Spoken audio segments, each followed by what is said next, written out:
అందరికీ నమస్తే, welcome to our channel. ఈరోజు డేట్ వచ్చేసి సెప్టెంబర్ 9th. ఇదే రోజుకి 2 ఏళ్ల క్రితం ఎగ్జాక్ట్గా ఇదే రోజు నాడు జగన్మోహన్ రెడ్డి గారు తన జీవితంలో అతిపెద్ద పొరపాటు చేశారు. ఆ పొరపాటు ఏంటి అంటే, చంద్రబాబు నాయుడు గారు జైల్లో ఉన్నారు, రాజమండ్రి జైల్లో ఉన్నారని ఆయన్ని కలిసి మనోధైర్యం చెప్దామని పవన్ కళ్యాణ్ గారు బయలుదేరుతుంటే హైదరాబాద్లో ఫ్లైట్లు క్యాన్సిల్ చేశారు. అక్కడికి వెళ్ళకుండా ప్రయత్నాలు చేశారు. సరే కదని కారులో వెళ్తుంటే గరికపాడు అనే గ్రామం దగ్గర ఇలాగా పోలీస్ సిబ్బందితో ఆపేశారు పవన్ కళ్యాణ్ గారిని.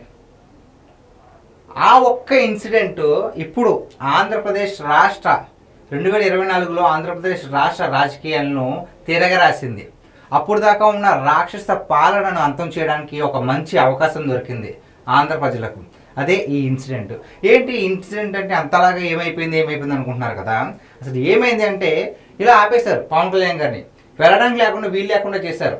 మంగళగిరిలో పార్టీ కార్యాలయం కూడా వెళ్ళకుండా చేశారు. సో ఆయన ఏం చేశారు, అసలే పవన్ కళ్యాణ్ గారికి సినిమాలో చెప్పినట్లు కానీ తెక్కెక్కువ, మంచిగా ఉన్నంతకాలం ఉంటారు. కానీ అన్యాయంగా అక్రమంగా వస్తే మాత్రం తన తిక్క అంతా చూపిస్తారు. ఆ తిక్క ఏంటంటే, ఎంత ప్రయత్నించినా సరే వెళ్ళనవడం లేదని పవన్ కళ్యాణ్ గారు చాలా మొండి ధైర్యంతో అక్కడే రోడ్డు మీద అలా పడుకుండిపోయారు. ఇంకెంత చెప్పినా అంటే ఫ్లైట్లో వెళ్ళనివ్వట్లేదు, కారులో వెళ్ళనివ్వట్లేదు, ఒక మనిషికి మనోధైర్యం చెప్పడం కూడా వెళ్ళకపోతే తెగించి ఇక్కడ చూస్తున్నట్లుగా అడ్డంగా రోడ్డు మీద పడుకున్నారు అంతే.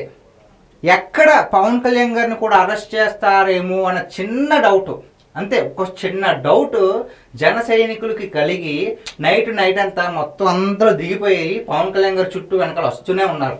ఆ వీడియోలు కూడా సోషల్ మీడియాలో షేక్ చేసేసాయి.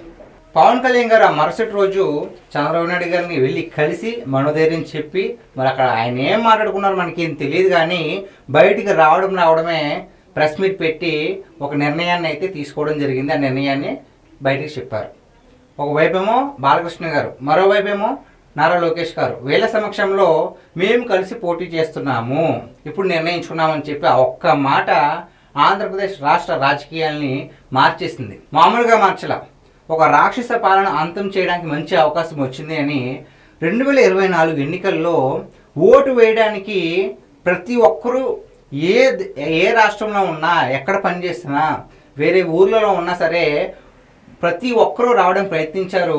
ఆ ఎన్నికల సమయంలో మనం రైళ్లు చూసుకున్నా, లేదంటే బస్సులు చూసుకున్నా అసలు ఖాళీ ఉండేవి కాదు. ఎందుకు అంతలాగా వచ్చారు అంటే, కేవలం ఒక రాక్షస పాలనని అంతం చేయాలి, మనకు ఒక మంచి అవకాశం వచ్చింది, చంద్రబాబు నాయుడు గారు, పవన్ కళ్యాణ్ గారు, అదేవిధంగా బీజేపీ కూడా కలిసి ఉంది కాబట్టి ఇదే మంచి అవకాశం అని చూసుకుని ప్రతి ఒక్కరూ వచ్చి ఓట్లు గుద్ది 151 నుంచి ఉన్న జగన్మోహన్ రెడ్డి గారిని మధ్యలో 5 తీసేసి 11కు మిగిల్చారు. చిన్న మిస్టేక్. ఈ ఒక్క చిన్న మిస్టేక్ ఇప్పుడు కనీసం జగన్మోహన్ రెడ్డి గారికి ప్రతిపక్ష హోదా కూడా లేకుండా, ఆ ప్రతిపక్ష హోదా ఇస్తేనే నేను అసెంబ్లీలో వస్తాను అని చిన్నపిల్లోడిగా తయారు చేసిన సంఘటన ఇదే. ఆ రోజు ఒక్క మిస్టేక్ చేయకపోతే కనీసం ప్రతిపక్ష హోదా ఉండేదేమో, ఇంకా ఎక్కువ సీట్లు వచ్చేదేమో. అప్పటికే చాలా విసిగిపోయారు ప్రజలంతా. ప్రతిపక్షంలో ఉన్నవారు కూడా చాలా వరకు విసిగిపోయారు. కానీ ఇంత పైశాచిక ఆనందం పొందే వ్యక్తులకి మనం ఓటేసామని చెప్పి ప్రజలు సిగ్గుపడేలాగా ప్రవర్తించారు. అవకాశం వచ్చింది, నిరూపించుకున్నారు. ఈరోజు 2 ఏళ్ళు పూర్తయింది ఈరోజు సెప్టెంబర్ 9th, 2025. ప్రతి ఒక్కరూ కూడా ఈ విషయాన్ని గుర్తుపెట్టుకుంటున్నారు. ఎందుకంటే కొన్ని డేట్స్ ఎవరు కూడా మర్చిపోరు, కొన్ని సంఘటనలు ఎవరు మర్చిపోలేరు. అలాంటిదే చెడును అంతం చేసే, మంచి కోసం ఎదురు చూసే ప్రజలకు ఒక మంచి అవకాశం వచ్చిన రోజే సెప్టెంబర్ 9th.